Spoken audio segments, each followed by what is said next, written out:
In 1625, a Dutch businessman reached what is now Manhattan and is said to have bought the island from the natives living there for the equivalent of just $24. He founded the colony of Nieuw Nederland there with the capital Nieuw Amsterdam. This city was subsequently to fall into the hands of the British and later the Americans under the name of New York City, and in the following centuries it was to become probably the most important city in the world.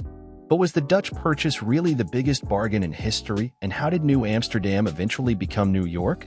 After much of Central and South America was divided between the Spanish and Portuguese in the 16th century, the eyes of the other major European powers turned to the North American continent in the early 17th century.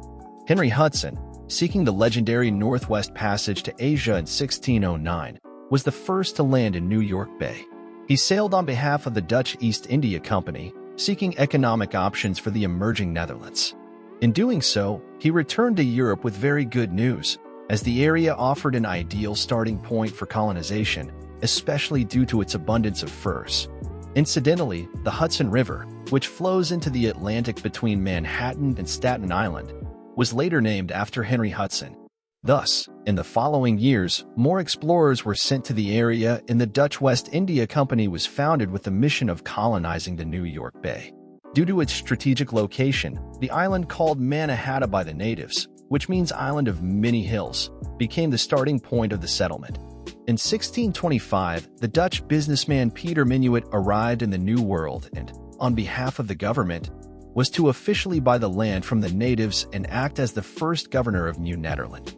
In doing so, legend has it that he gave the local tribe trinkets worth 60 guilders in exchange for official ownership rights. These were converted to $24 in later historical accounts. However, historians argue about the true value, as this rate most likely comes from a 19th century tradition. It is very difficult to convert the amount of 60 guilders to today's standards, which is why it is still unclear how cheap the island actually was. So the Dutch finally founded the city of New Amsterdam on the southern tip of Manhattan Island.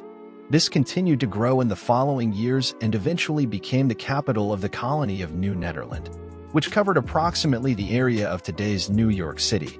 In addition, other settlements were also established in parts of Long Island, Connecticut, and New Jersey. The colony prospered especially through the fur and tobacco trade, which also attracted the attention of other colonial powers to its great potential. The British had great interest in the strategically ideally located city of New Amsterdam, which is why they sent 4 British frigates to Manhattan in the summer of 1664 and shelled the Dutch fort. The Dutch were ill-prepared and the fort was also sparsely fortified, which is why the British won a quick victory. In the subsequent peace treaty, the British wanted to secure exclusive ownership rights over the entire area, but this was only briefly recognized by the Dutch, which is why another war broke out between the two powers. In the subsequent peace treaty, the Dutch were then willing to sell their colony. They did not want financial compensation, however, but another colony in return. Even more important than the fur trade seemed to be the spice trade, which is why they turned their eye to the tiny island of Run, New Guinea.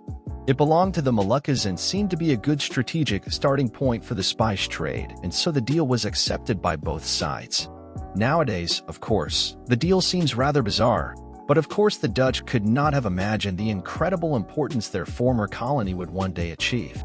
New Amsterdam now officially belonged to the British Empire, and they eventually renamed the city New York. But what would have happened if the Dutch had not sold the city at that time? Would there have been canals, and would everyone ride bicycles there nowadays? Write it down in the comments. In any case, some things remain from the Dutch rule to this day. Iconic places like Brooklyn, originally Brooklyn, Broadway, De Breedweg, and even Wall Street, which was founded as Volstraat, owe their names to the Dutch.